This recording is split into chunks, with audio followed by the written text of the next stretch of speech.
হিন্দী ভাষী আৰু বাংলা ভাষী নথকা হলে ডিব্ৰুগড়ত মোৰ হাতত পৰাস্ত হল হয় সৰ্বানন্দ।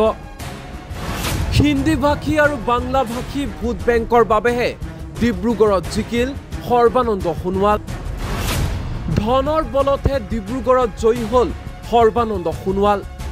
খিলঞ্জীয়া মানুহে সৰ্বানন্দ সোণোৱালক ভোট নিদিলে। মন্তব্য অজাপৰ সভাপতি লুৰিণজ্যোতি গগৈ। যোৱা 4 জুনত দেশৰ লোকসভা নিৰ্বাচনৰ ফলাফল ঘোষণা কৰা হৈছিল।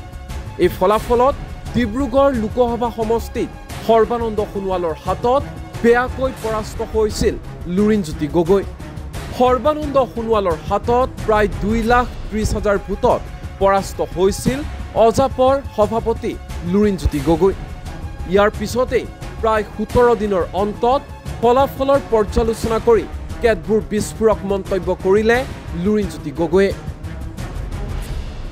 লুৰিণজ্যোতি গগৈয়ে ডিব্ৰুগড় লোকসভা সমষ্টিৰ ফলাফলৰ পৰ্যালোচনা কৰি সংবাদ মাধ্যমৰ সন্মুখত এনেদৰে কয়, তথাকথিত ভোট বেংকেহে ডিব্ৰুগড় লোকসভা সমষ্টিত জিকালে সৰ্বানন্দ সোণোৱালক।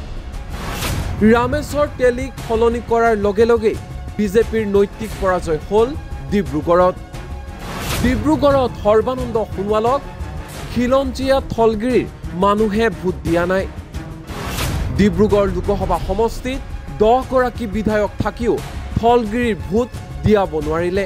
কেবিনেট মন্ত্ৰী, আগৰ প্ৰাক্তন মুখ্যমন্ত্ৰী, ব্যাপক ধনবল আৰু বিশেষকৈ খিলঞ্জীয়া থলগিৰি ভূমিপুত্ৰ মানুহে কিন্তু বিজেপিক তাত ডিব্ৰুগড়ত তেওঁলোকে গ্ৰহণ কৰা নাই। তেওঁলোকৰ যিটো তথাকথিত ভোট বেংক, হিন্দী ভাষী আৰু বাংলা ভাষী ভোট বেংকেৰে এইবাৰ নিৰ্বাচনী বৈতৰণি পাৰ হ'ব লগা হৈছে সৰ্বানন্দ সোণোৱাল। আৰু এইটোৱে মই ভাবোঁ যে আটাইতকৈ দুৰ্ভাগ্যজনক কথা। আৰু এই নিৰ্বাচনটোত যিটো ধনবলৰ যিটো ৰাজনীতি, এইটো সাংঘাতিক যিটো প্ৰয়োভৰ ঘটিলে, সেইটোৱে আচলতে আমাৰ দৰে ৰাজনৈতিক দল বা বিৰোধী ঐক্য মঞ্চক আমি যিটো প্ৰতিযোগিতা, এই প্ৰতিযোগিতাত অৱতীৰ্ণ হোৱাৰ পৰা আমি লক্ষ্যত উপনীত হ'ব নোৱাৰিলোঁ।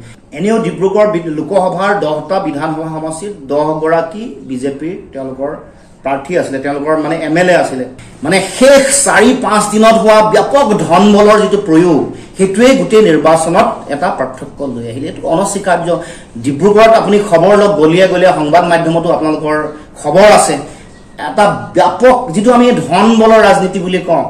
আৰু বহুদিনৰ পৰা কৈ আহিছোঁ যে বিজেপি অতি ধনৱন্ত, পৃথিৱীৰ ভিতৰত আটাইতকৈ ধনী ৰাজনৈতিক দল। তাত ডিব্ৰুগড়ৰ পৰাজয় আচলতে আমি সকলোৱে জানে যে ডিব্ৰুগড়ত সৰ্বানন্দ সোণোৱাল নিৰ্বাচনত প্ৰাৰ্থী আছিল। আৰু এই গোটেই নিৰ্বাচনটোত এনেও ডিব্ৰুগড় লোকসভাৰ 10টা বিধানসভা সমষ্টিত 10 গৰাকী বিজেপিৰ তেওঁলোকৰ প্ৰাৰ্থী আছিলে, তেওঁলোকৰ মানে MLA আছিলে।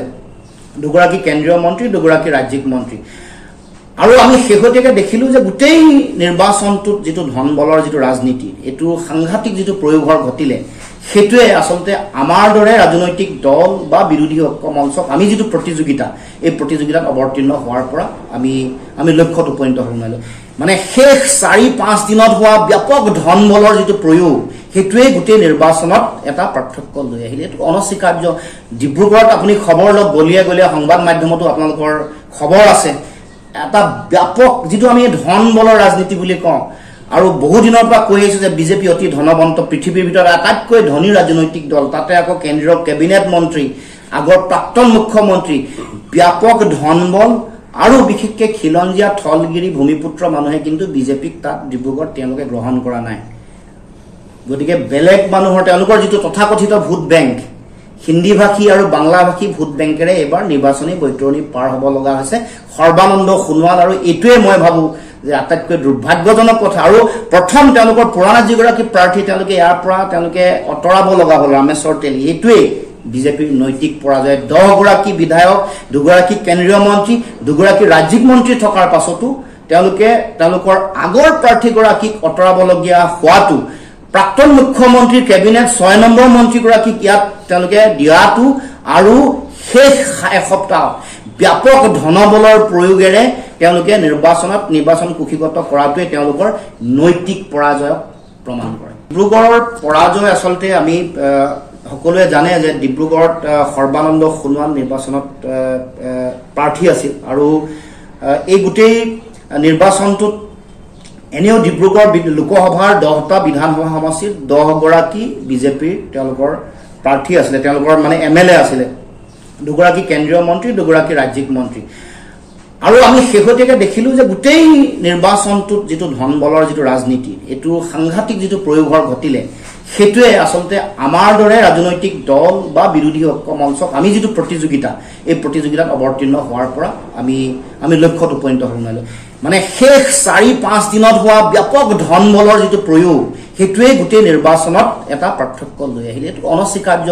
ডিব্ৰুগড়ত আপুনি খবৰ লওক, গলিয়ে গলিয়ে সংবাদ মাধ্যমতো আপোনালোকৰ খবৰ আছে, এটা ব্যাপক যিটো আমি ধনবলৰ ৰাজনীতি বুলি কওঁ, আৰু বহু দিনৰ পৰা কৈ আহিছোঁ যে বিজেপি অতি ধনৱন্ত, পৃথিৱীৰ ভিতৰত আটাইতকৈ ধনী ৰাজনৈতিক দল, তাতে আকৌ কেন্দ্ৰীয় কেবিনেট মন্ত্ৰী, আগৰ প্ৰাক্তন মুখ্যমন্ত্ৰী, ব্যাপক ধনবল আৰু বিশেষকৈ খিলঞ্জীয়া থলগিৰি ভূমিপুত্ৰ মানুহে কিন্তু বিজেপিক তাত ডিব্ৰুগড়ত তেওঁলোকে গ্ৰহণ কৰা নাই। গতিকে বেলেগ মানুহৰ তেওঁলোকৰ যিটো তথাকথিত ভোট বেংক, হিন্দীভাষী আৰু বাংলাভাষী ভোট বেংকেৰে এইবাৰ নিৰ্বাচনী বৈতৰণি পাৰ হ'ব লগা হৈছে সৰ্বানন্দ সোণোৱাল। আৰু এইটোৱে মই ভাবোঁ যে আটাইতকৈ দুৰ্ভাগ্যজনক কথা। আৰু প্ৰথম তেওঁলোকৰ পুৰণা যিগৰাকী প্ৰাৰ্থী তেওঁলোকে ইয়াৰ পৰা আঁতৰাব লগা হ'ল, ৰামেশ্বৰ তেলী। এইটোৱেই বিজেপিৰ নৈতিক পৰাজয়। 10 গৰাকী বিধায়ক, 2 গৰাকী কেন্দ্ৰীয় মন্ত্ৰী, 2 গৰাকী ৰাজ্যিক মন্ত্ৰী থকাৰ পাছতো তেওঁলোকে তেওঁলোকৰ আগৰ প্ৰাৰ্থীগৰাকীক আঁতৰাবলগীয়া হোৱাটো, প্ৰাক্তন মুখ্যমন্ত্ৰীৰ কেবিনেট 6 নম্বৰ মন্ত্ৰীগৰাকীক ইয়াত তেওঁলোকে দিয়াটো, আৰু শেষ এসপ্তাহ ব্যাপক ধনবলৰ প্ৰয়োগেৰে তেওঁলোকে নিৰ্বাচন কুক্ষিগত কৰাটো।